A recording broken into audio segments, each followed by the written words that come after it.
Gloire à Dieu. Amen. Que le nom de notre Dieu soit béni pour l'occasion qu'il nous donne une fois de plus de nous réunir en son nom pour le chanter, le magnifier et le glorifier. Chers frères et sœurs, et nous avons raison de le faire. Et nous sommes au bon endroit, n'est-ce pas, en venant ici pour célébrer celui qui a fait les cieux et la terre. Vous savez, ce qui nous réconforte et qui nous donne toujours de persévérer, c'est que notre foi ne repose pas sur une histoire. Notre foi repose sur des faits. Amen. Des faits. Amen. La Bible ne commence pas par les 10 commandements. La Bible commence par un fait. La création, c'est un fait. Dans les Psaumes 19, verset 2, il est dit que les cieux racontent la gloire de l'Éternel. Et l'univers manifeste l'œuvre de ses mains. C'est un fait qu'on peut toucher.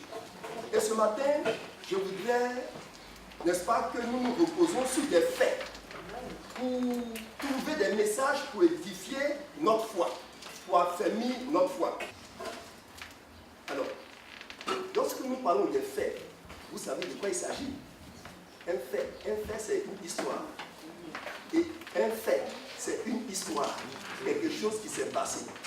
Et pour que vous sachiez que nous allons nous fonder sur des faits, je vais vous donner un exemple de fait, d'actualité qui s'est passé en mai passé, en France.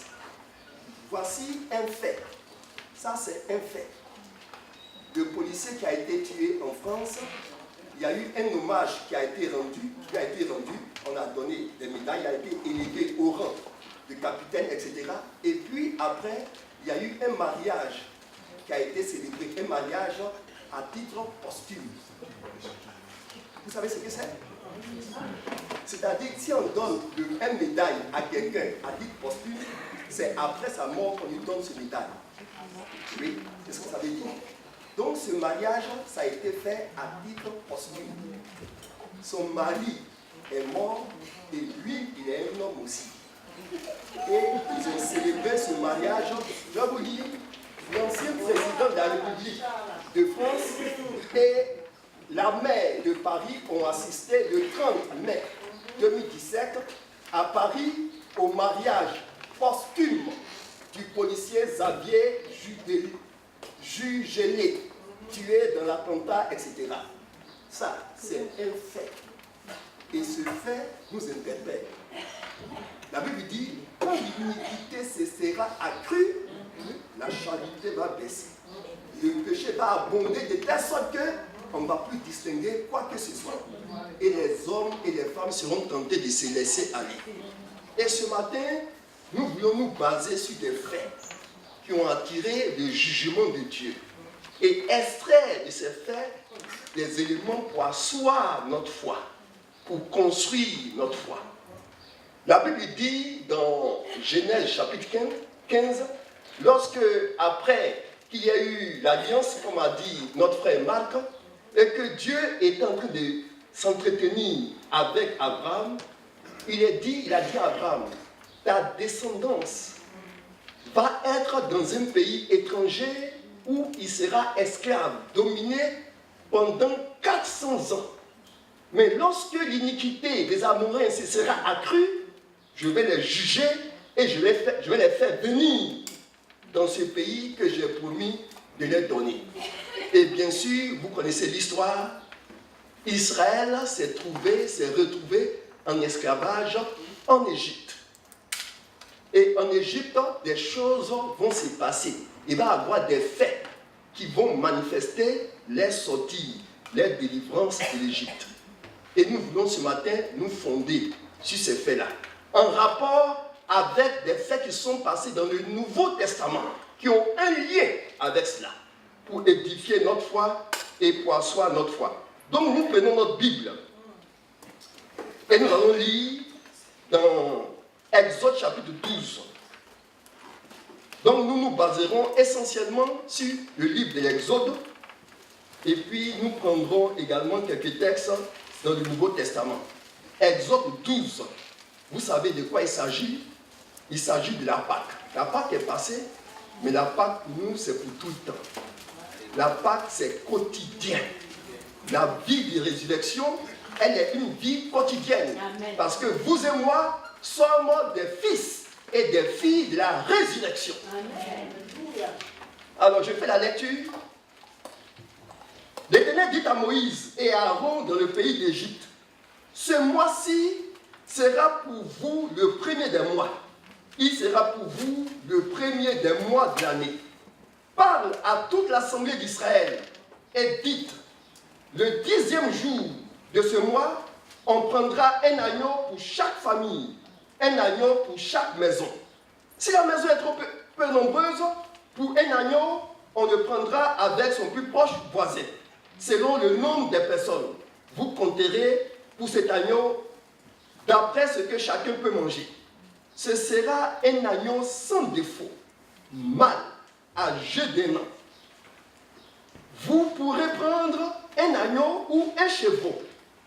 Vous le garderez jusqu'au 14e jour de ce mois. Et toute l'assemblée d'Israël l'immolera entre les 2 mois, les 2 soirs. On prendra de son sang et on en mettra sur les 2 poteaux et sur le linteau de la porte des maisons où on le mangera. Cette nuit-là, je passerai dans le pays d'Égypte et je frapperai tous les premiers-nés du pays d'Égypte, depuis les hommes jusqu'aux animaux, et j'exercerai des jugements contre tous les dieux d'Égypte. Je suis l'Éternel. Le sang vous servira des signes sur les maisons où vous serez. Je verrai le sang et je passerai par-dessus vous. Et il n'y aura point de plaie qui vous détruise quand je frapperai le pays d'Égypte. Notre Dieu, que ton nom soit béni. Que ton nom soit loué pour ta parole, qui est la vérité. Seigneur, ta parole nous dit que le ciel et la terre passeront. Mais ta parole, elle ne passera jamais. Parce que c'est toi qui soutiens toi-même ta parole pour accomplir tes desseins. Accepte de nous instruire. Donne-nous de comprendre les Écritures. Non pas comme nous voulons, mais comme toi tu veux, afin que cela porte du fruit à la louange et à la gloire de ton nom. Merci Seigneur. Amen. Le sang vous servira des signes sur les maisons où vous serez. Je verrai le sang et je passerai par-dessus vous. Il n'y aura point de plaie qui détruise quand je frapperai le pays d'Égypte. Donc nous connaissons tous cette histoire qui est un fait historique qui s'est déroulé en Égypte, un pays qui existe encore. La Bible nous dit qu'Israël était en esclavage et Dieu a vu sa souffrance et sa peine et a décidé de le délivrer. Il va alors envoyer Moïse vers Pharaon. Et l'objet, le but de la délivrance est précisé dans les textes. Dans Exode chapitre 6, verset 6 à 7, il est dit « Je suis l'Éternel, je vous affranchirai des travaux dont vous chargent les Égyptiens. Je vous délivrerai de leur servitude et je vous sauverai à bras étendus par des grands jugements. Je vous prendrai pour mon peuple. Je serai votre Dieu. » Donc, il les sauve pour qu'ils soient à lui. Il les sauve pour que le peuple devienne un adorateur. Il les sauve pour un but bien précis. Alors, Dieu donc va décider d'apporter le salut à Israël au travers d'un jugement. Mais pour que les enfants d'Israël ne subissent pas le même jugement, le même sort que les Égyptiens, Dieu va ordonner à Israël de immoler un agneau sans défaut par maison ou un chevreau et de prendre son sang et de le mettre sur le linteau. Tous ceux qui habiteront une maison où le linteau de la porte comporte le sang seront épargnés. C'est là la Pâque, passée au-dessus d'eux. Ces personnes ne vont pas subir le jugement. Pourquoi? Parce que le sang de l'agneau est comme l'expression de leur mort déjà. Le sang de l'agneau va les préserver de la mort et du jugement. Le premier point par rapport à cela, c'est ce que le sang fait. La Bible nous dit, vous pouvez lire, il y a plusieurs textes qui disent La Bible dit dans 1 Corinthiens, chapitre 5, verset 7, que Christ, notre Pâque, a été immolé. Mieux, dans Romains chapitre 3, verset 25, parlant de Jésus, il est dit, c'est lui qui a été destiné par son sang à être pour vous et pour moi victime propitiatoire, la victime qui procure la faveur de Dieu. Chers frères et sœurs, tout comme Israël a bénéficié du sang pour être protégé, vous et moi, le sang de Christ nous confère également une protection. Amen. La Bible dit que le sang de Jésus, dans l'hébreu, a été répandu une fois pour toutes. Et vous et moi, qui sommes au bénéfice de ce sang, nous sommes protégés. Protégés de quoi d'abord? Protégés du jugement à venir. Protégés du jugement éternel. C'est de cela que nous sommes protégés d'abord. Pourquoi? Parce que la Bible dit dans 1 Pierre chapitre 1 verset 18, ce n'est pas par de l'argent ni par de l'or que vous avez été rachetés de la vaine manière de vivre que vous avez hérité de vos pères, mais par le sang précieux de Jésus. Comme des agneaux sans défaut, prédestinés avant la fondation du monde. Amen. Chers frères et sœurs, notre salut se repose sur un fait. Jésus est mort au calvaire. Son sang a coulé. Et ce sang qui a coulé nous purifie de tout péché. Ce sang est encore efficace aujourd'hui pour la purification des péchés. Et nous pourrons, à cet égard, lire plusieurs textes. 1 Jean, chapitre 1, verset 7 dit, en parlant de Jésus, le sang de son Fils, Jésus-Christ, nous purifie de tout péché.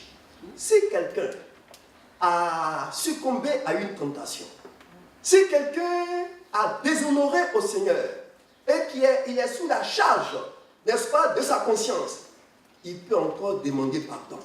Amen. Et le sang de Jésus le purifiera entièrement. David a pu dire dans les Psaumes 51, le verset 2, purifie-moi complètement. La Bible matin dit pleinement. David dit parfaitement. Le sang de Jésus est efficace et suffisant pour nettoyer notre conscience des œuvres mortes. Chers frères et sœurs, le sang de Jésus est encore efficace aujourd'hui. Son efficacité dépasse les temps et les lieux. Partout où Christ est invoqué, où l'homme et la femme reconnaissent son forfait et demandent la purification de son péché, le sang de Jésus agit encore. Et lorsque ce sang agit, on reçoit un cœur nouveau, une conscience renouvelée qui nous donne l'ordre de pouvoir adorer le Seigneur. Chers frères et sœurs, quand nous lisons la Bible, nous voyons que lorsque Jésus est mort dans Matthieu, dans Marc également, dans Jean, nous voyons que lorsque Jésus est mort, la Bible nous dit que le voile est déchiré depuis le haut jusqu'en bas. Le voile est déchiré. Le voile qui séparait le lieu saint du lieu très saint est déchiré. C'est l'expression d'une ouverture pour accéder à la présence de Dieu. Mais la Bible nous dit également dans Hébreu. Hébreu, je crois qu'il y a plusieurs textes d'Hébreu, mais nous n'allons pas prendre tous les textes. Nous allons retenir un seul texte majeur qui nous dit, qui nous parle du sang, qui nous donne un accès suffisant. Hébreu chapitre 10, verset 19. Frères, puisque nous avons au moyen du sang de Jésus une libre entrée, un accès libre en la présence de Dieu, par la route nouvelle et vivante qu'il a inaugurée pour nous, au travers du voile, c'est-à-dire de sa chair, approchez-vous. Venez dans la présence de Dieu. Chers frères, son sang ne nous purifie pas seulement. Son sang nous permet d'accéder en la présence de Dieu. Amen. Mon frère, ma soeur, tu n'as pas besoin d'une compagnie pour entrer dans la présence de Dieu. Tu n'as pas besoin d'un moniteur. Quand je parle de moniteur ici, ce n'est pas un moniteur de l'école de dimanche. De quelqu'un qui t'introduise dans la présence de Dieu. Pourquoi? Parce que le sang de Jésus te qualifie pour que tu acceptes dans la présence de Dieu. Tu peux donc te présenter devant Dieu pour lui faire connaître tes préoccupations et tes soucis. Parce que Dieu en a décidé ainsi en offrant son Fils, dont le sang non seulement te purifie, mais te donne le droit d'accéder en sa présence. Vous vous souvenez de l'histoire d'Esther? Pour que Esther puisse accéder en la présence du roi, si le roi ne l'a pas invitée, si elle se présente, elle va être tuée. Elle a dû gêner et prier. Pour que quand elle va se présenter, le roi accepte d'étendre sa canne de gouvernement. Signe d'autorisation à Esther de rentrer. Chers frères, Dieu a tendu pour nous la canne par Jésus-Christ. Il nous dit, mon fils, viens. À tout moment et en tout lieu, nous pouvons accéder de la présence de Dieu pour obtenir de lui la grâce et le secours dont nous avons besoin pour marcher chaque jour. La Bible nous dit donc que quand Jésus, n'est-ce pas, est mort, n'est-ce pas, le voile du temple, dans Matthieu chapitre 27, verset 51, il a dit, et voici, le voile du temple se déchira en deux, depuis le haut jusqu'en bas. La terre trembla, les rochers se fondirent. Le voile est donc déchiré pour que l'accès soit libre. Et nous avons soutenu cette réalité de l'accès libre, n'est-ce pas, qui nous est donné au travers du sang de Jésus, n'est-ce pas, par le texte de Hébreux chapitre 10, verset 19. Le même jour, lorsque Jésus est mort, c'était la veille de la Pâque qu'il est mort, la Pâque, il est mort. La Bible nous dit dans Matthieu 27, 52, les sépulcres s'ouvrirent et plusieurs corps des saints qui étaient morts ressuscitèrent. Amen. Les sépulcres s'ouvrirent et plusieurs morts des saints ressuscitèrent. Des corps, plusieurs corps des saints qui sont morts ressuscitèrent. Dans Matthieu chapitre 28, verset 2, il est dit, un ange du Seigneur vint rouler la pierre et s'assit dessus. Ce que nous voulons retenir, c'est les sépulcres s'ouvrirent. Et un ange vint rouler la pierre et s'assit dessus. Le tombeau est donc ouvert. Chers frères, dans le tombeau, ce qu'il y a, c'est pas bon. Ce qu'il y a dans le tombeau, c'est pas bon. Malheureusement, chers frères et sœurs, il y a des choses qui rendent notre vie comme un tombeau. Ça empoisonne notre cœur. Ça empoisonne notre vie. Il y a des choses qui, comme la pierre qui est devant la tombe, ferme notre cœur. Nous sommes comme angoissés, nous sommes comme oppressés, nous avons une vie qui est terrifiante, une vie qui est comme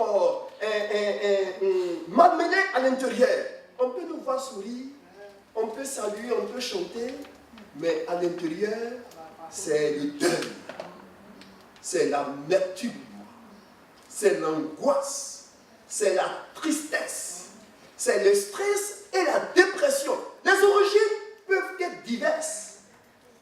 Quelqu'un peut avoir sa vie angoissée à cause de sa taille. C'est un souci pour lui. Il est de petite taille. Ça angoisse sa vie. Quelqu'un peut être angoissé par sa vie à cause de sa forme. Oh, toi, tu es tout gros, etc. Et cette idée l'angoisse. Ça l'empoisonne. Pour que cette personne puisse se présenter devant elle, c'est un problème. Quelqu'un peut en voir sa vie, n'est-ce pas, angoissée, attristée, oppressée par sa situation de stérilité. Surtout ça en Afrique, ça ne pardonne pas. On dit, mais toi, tu as épousé un homme. Et ça angoisse la femme. Elle est dans un état de dépression. Pour aller chez ses beaux-parents, c'est tout un problème. Chers frères, quelqu'un peut être angoissé en sortant du cabinet de médecin. Depuis, il y a quelqu'un qui me disait, quand ils sont sortis du cabinet du médecin, là, lui et sa femme, ils sont montés de la voiture, ils n'ont pas parlé durant tout le trajet. Alors que quand on partait, ils parlaient. Mais depuis qu'ils ont entendu ce qu'ils ont là, ils n'ont pas parlé de la voiture. Ils les ramenaient à la maison. Ils avaient le front, le visage triste et la bouche fermée. Ils ne se regardaient plus. Chers frères, il y a des nouvelles qui nous angoissent. Oui. Il y a des nouvelles qui nous angoissent. Ça nous ôte le sommeil. Ça peut être ton chômage qui t'angoisse, qui t'oppresse. Chers frères et sœurs, il y a plusieurs choses qui nous angoissent. Le veuvage peut être un moment d'angoisse. Oui. Un moment de tristesse. Ça peut ôter de notre vie le sommeil, la joie et l'espérance. Mes frères, le fait que nous commençons à avoir un âge avancé peut être un stress pour nous. Quand l'âge avance, ça peut être des troubles pour nous. Nous pouvons être retrouvés comme dans un tombeau, dont l'ouverture est fermée. Fermée par quoi? Par la situation que nous vivons. Chers frères et sœurs, Jésus est mort pour ouvrir toutes sortes de tombeaux. Amen. Jésus est mort pour libérer, nous dit la Bible, les captifs. Tout ce qui nous tient captifs sont résolus par la mort et la résurrection de Jésus. L'ange s'est assis sur la pierre qui a été roulée. L'ange, c'est qui? C'est toi. Pourquoi? Parce que l'ange, c'est un serviteur. Il a dit à Jean, je suis un compagnon de service comme toi. Dieu te donne autorité de s'asseoir, de t'asseoir sur ce qui te perturbe et t'angoisse. Dieu te donne autorité de t'asseoir sur ce qui t'angoisse et te perturbe. Amen. Tu dois t'asseoir là-dessus. C'est une position de domination. C'est une position de règne. Et Jésus est mort pour ça. Amen. Il est mort pour que nous ne soyons pas assujettis. Il est dit, son joug est doux et son fardeau est léger. Jésus est mort pour changer notre situation. L'agneau a été immolé en Égypte pour 3 raisons. Les statuts d'esclavage, d'esclaves vont être changés. Ils vont devenir des adorateurs. Les statuts, n'est-ce pas, la condition va être aussi changée. Ils étaient assujettis à ce qui est difficile et lourd. Leur environnement va être changé. Parce que Dieu va les faire sortir de l'Égypte. Christ est mort pour ça. Pour changer notre statut. La Bible dit que vous et moi, nous sommes devenus un peuple saint. Un royaume de sacrificateurs. Nous sommes destinés à élever Dieu. Notre statut a changé. Ce n'est pas une affaire de blanc et de noir. Ce n'est pas une affaire de Congolais, d'Ivoiriens, de Togolais. Non. Le statut que nous avons, c'est le statut de fils et de fille de Dieu. C'est ce statut, aucune personne sur la terre ne peut conférer à ce semblable. C'est le ciel. Alléluia. Et c'est ce statut que Dieu nous a donné à cause de la mort et de la résurrection de Jésus-Christ. La Pâque de l'Exode a changé le statut des Israélites. Ça a changé leurs conditions de vie. Ça a changé leur environnement. Il en est le même pour vous et pour moi. Chers frères et sœurs, les choses doivent changer. Amen. Et nous allons voir comment ça change. Mais pour l'heure, soyons persuadés que nous ne devons pas nous trouver dans une tombe, enfermés et angoissés, tourmentés et hantés par la situation que nous vivons. Dieu veut rompre nos liens.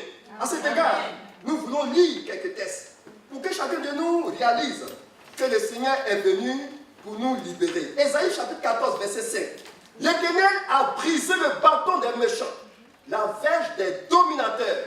Verset 9, 3, il est dit, car le joug qui pesait sur lui, le bâton qui frappait son dos, la verge de celui qui l'opprimait, tu les brises comme à la journée des mendiants. Ce n'est pas au passé, c'est au présent, tu les brises.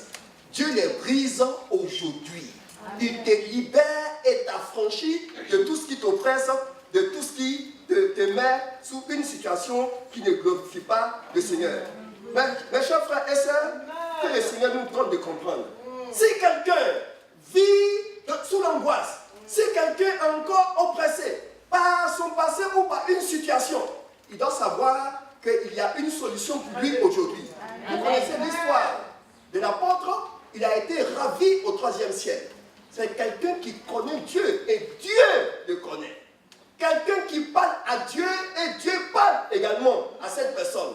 Cet apôtre nous dit 2 Corinthiens chapitre 12, le verset 8 et 9, Paul avait un problème qui le hantait, qui était comme un poison dans sa vie.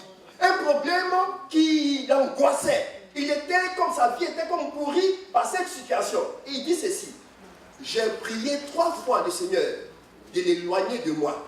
Voyez bien le mot, hein? Il n'est pas dit, mais il a dit ma grâce te suffit. Ce n'est pas mais qui a mis, ce n'est pas une opposition. Il a dit, j'ai prié le Seigneur de l'éloigner de moi. 3 fois. Le mot qui vient, c'est une conjonction de coordination qui n'est pas opposition. Il a dit, et il a dit, ma grâce te suffit. Amen. Est-ce que nous comprenons ce que ça veut dire? Il a dit, et il m'a dit, ma grâce te suffit.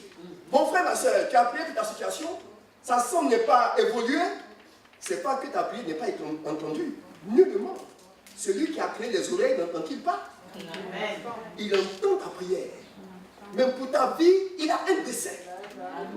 Pour ta vie, il a une perspective. Il nous a dit, je crois dans le psaume 31, peut-être verset 10 ou 9, il a dit, mes destinées sont dans ta main.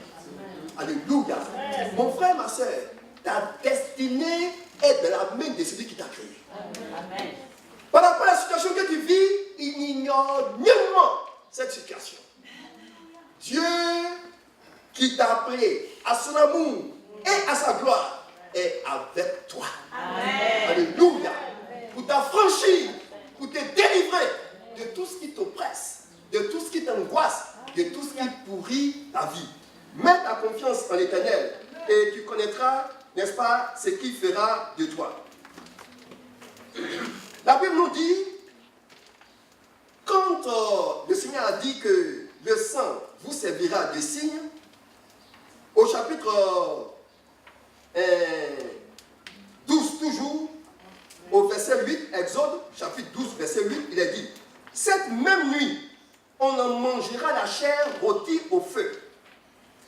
On la mangera avec des pains sans levain et des herbes amères.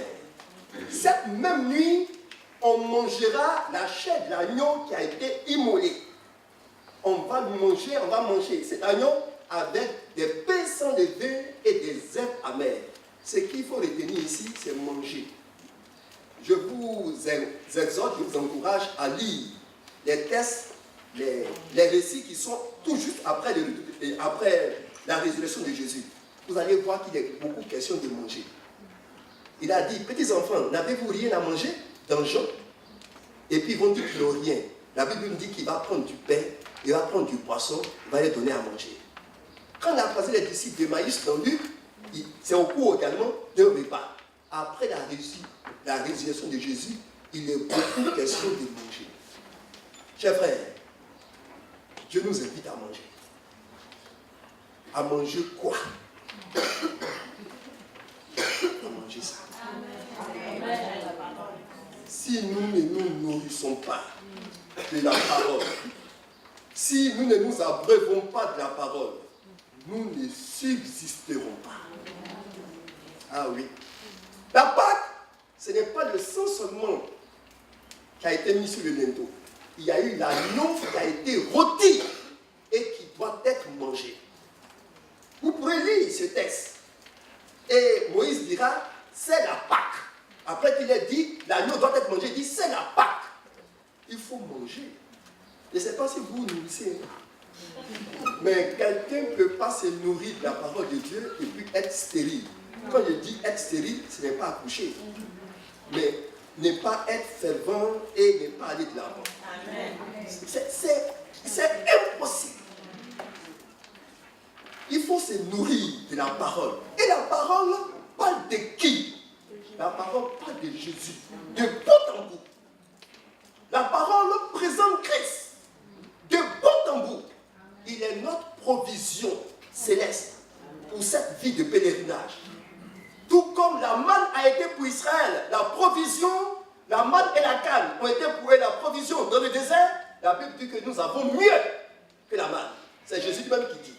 Nous avons mieux que les cannes. Nous avons une provision qui est capable de rafraîchir nos vies, qui est capable de nous restaurer, qui est capable de nous fortifier et de nous renouveler par le Saint-Esprit. La Bible dit ceci, en parlant du repas, il a dit ceci, et je voudrais vous lire cela très rapidement. Exode 12, 11 à 15.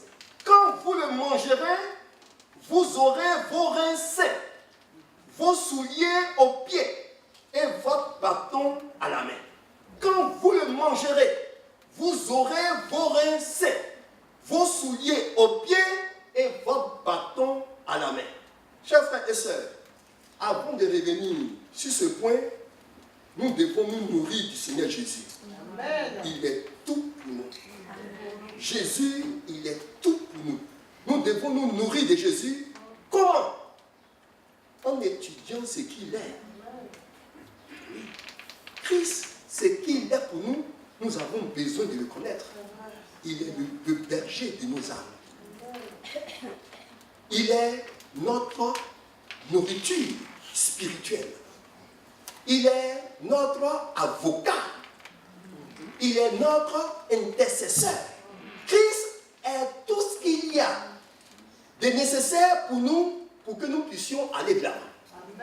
Mieux nous connaîtrons le Seigneur Jésus, mieux nous avancerons dans la foi. Parce que Christ est suffisant pour notre vie. Dans Corinthiens, Jésus est présenté comme celui qui est tout suffisant, comme Seigneur, le Seigneur des Seigneurs, par qui tous les problèmes sont résolus. Dans Corinthiens, il y a 8 problèmes qui sont présentés. Et tous les problèmes ont connu une solution. Pourquoi? Parce que Jésus est la solution. Amen. Dans 2 Corinthiens, il est présenté comme celui qui est suffisant pour la vie quotidienne. Chaque livre de la Bible présente nous donne une recette de Christ. Et si nous alimentons, nous aurons les ressources pour faire face à quelques situations que ce soit de cette vie. C'est pourquoi nous sommes encouragés à nous nourrir du Seigneur Jésus en étudiant les Écritures par la prière. Amen. Alléluia. Amen. Parce que les Écritures ont été révélées par le Saint-Esprit. Et pour qu'en lisant, ça ne soit pas comme un cours de sciences naturelles que nous faisons, ou bien un cours d'histoire, pour que cela soit vivifié dans notre esprit, nous avons besoin de prier. Alléluia. Amen. Seigneur, révèle-moi ta parole. La Bible nous dit que dans Actes, quand Lydie écoutait la parole, elle l'écoutait de manière exceptionnelle. Et Paul dit, on vit qu'elle écoutait avec un esprit différent. Alors, le salut est entré dans son cœur. Chers frères, la parole de Dieu, elle est vivante. Elle est vivante. Si tu as un souci et que tu veux protéger ton esprit du souci, tu peux trouver un remède dans la parole de Dieu. Ça fonctionne. Ça marche. Ça confère la protection en fonction des situations. Quelqu'un qui est âgé, j'ai parlé d'âgé, à cause du temps, je ne vais pas entrer dans les détails. Quelqu'un qui est âgé, qui pense que c'est la mort qui l'approche, ce n'est pas la mort qui l'approche. C'est son rapprochement vers le Seigneur qui approche. Amen. Les jours qui passent là ne nous rapprochent pas de la mort. Ça nous rapproche de la finalité de notre salut. Amen. Les Écritures enseignent. Chaque problème, en regardant Christ, nous ouvre une solution. Et nous pouvons réfugier nos cœurs. Alléluia. Amen. Il est dit, quand vous mangerez, vous aurez vos reins sains. C'est-à-dire, vous aurez de la fermeté. Si tu lis la Bible, tu vas être ferme. Tu ne vas pas te laisser entraîner à tout vent de doctrine. Tu vas être un homme ou une femme assise dans la foi.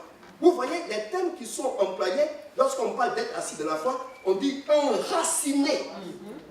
Comme quoi? Comme un arbre. On dit édifié. Comme quoi? Comme une maison qu'on construit.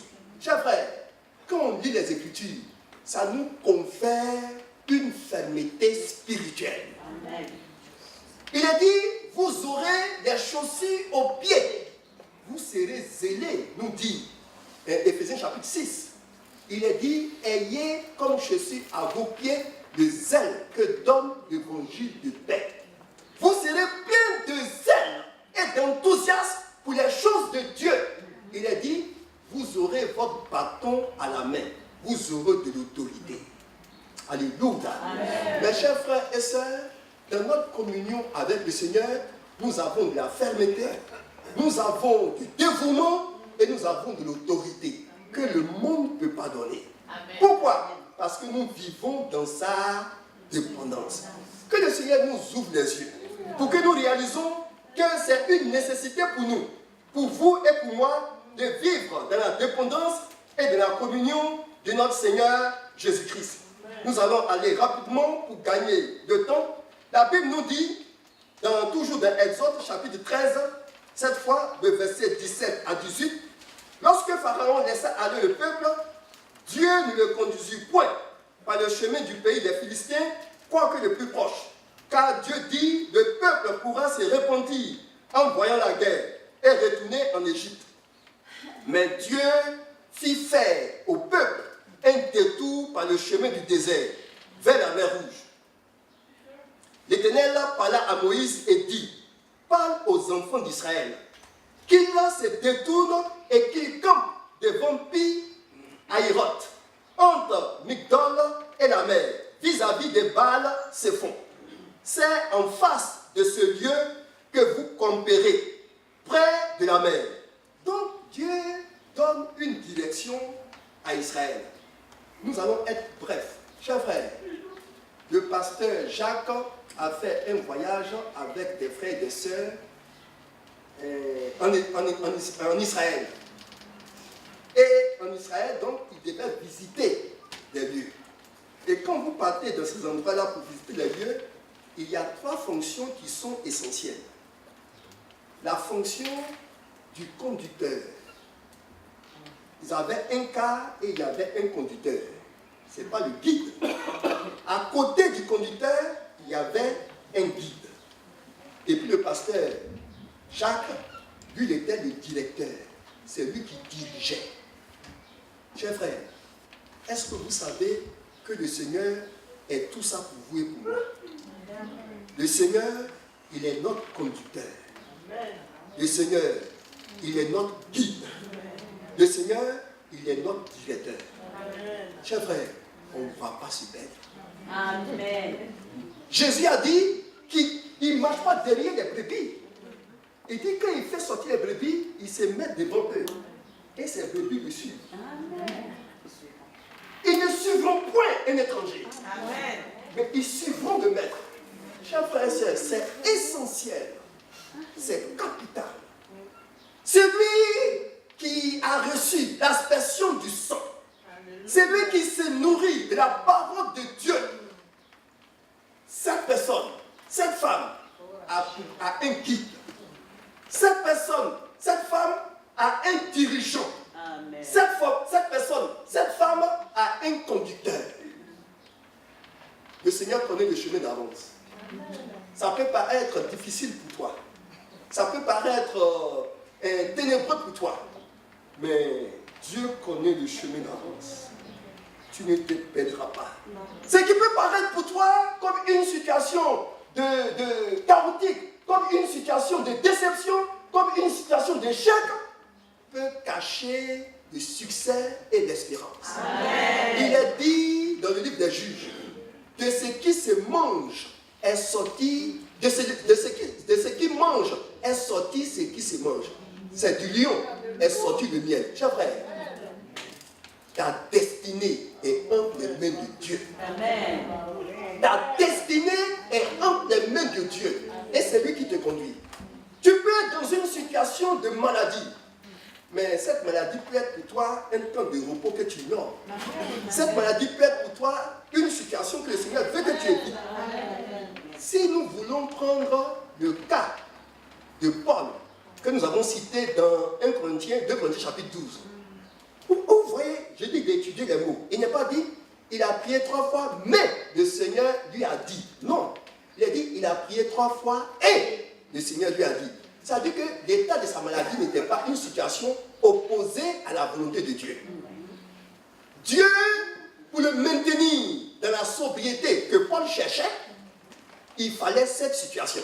Si nous marchons avec le Seigneur, le diable même sera à notre service. Comme son gré. Le diable sera à notre service comme son gré. La Bible dit, quand Dieu approuve les voies d'un homme, il dispose même en sa faveur ses ennemis. Il va vouloir vous nuire. Il va vouloir vous perdre.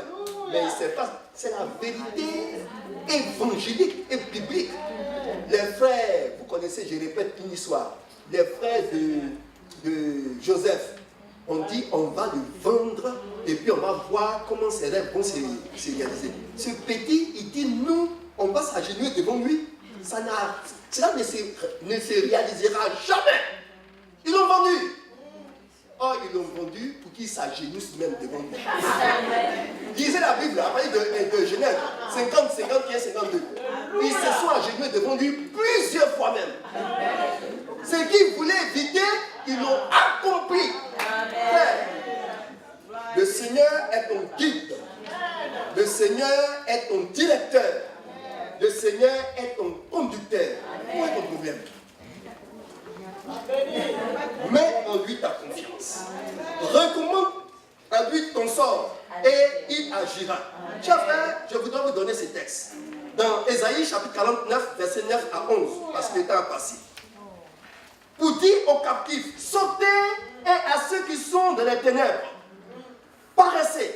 Ils partiront sur les chemins et ils trouveront des pâturages sur tous les coteaux. Ils n'auront pas faim et ils n'auront pas soif. Le mirage et le soleil ne les feront point souffrir, car celui qui a pitié d'eux sera leur guide. Et il les conduira vers des sources d'eau. Je changerai toutes mes montagnes en chemin et mes routes seront frayées pour vous. Alléluia. Car votre vie ne sera pas passée par là. Votre vie ne sera pas une situation de hasard. Dieu gouvernera votre existence. Et vous atteindrez le bon port. Dans le psaume 121, verset 8, il est dit, l'Éternel gardera ton départ et ton arrivée, dès maintenant et à jamais. Amen. Ce n'est pas pour un temps, ce n'est pas pour quelques semaines, ce n'est pas pour quelques mois. Dès maintenant et à jamais.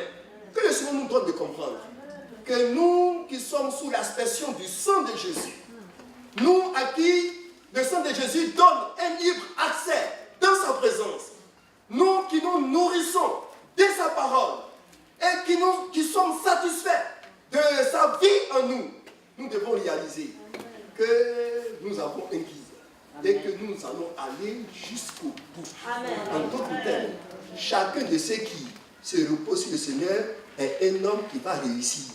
Amen. Du point de vue divin. Les desseins de lui, de Dieu pour sa vie, s'accomplira sans faute. Ce qui importe, c'est que nous nous laissons conduire et diriger par lui. Alléluia. Notre Dieu, nous te bénissons. Nous louons ton nom. Nous t'exaltons et nous te célébrons. Il n'y a pas d'autre Dieu que toi. Et nos âmes n'ont besoin que de toi. Tu es le Dieu qu'il nous faut, Seigneur, et nous sommes heureux d'être avec toi. Nous te bénissons pour ton amour, pour le sang de l'aspersion. Seigneur, qui parle mieux que celui d'Abel. Nous te bénissons pour ta parole, qui nourrit nos âmes. Nous te bénissons pour ton esprit, qui nous conduit et qui nous guide. Notre Dieu, notre Père, à toi la louange, à toi l'honneur, à toi la gloire, dès avant tous les temps, maintenant et pour l'éternité. Au nom de Jésus. Amen. Amen.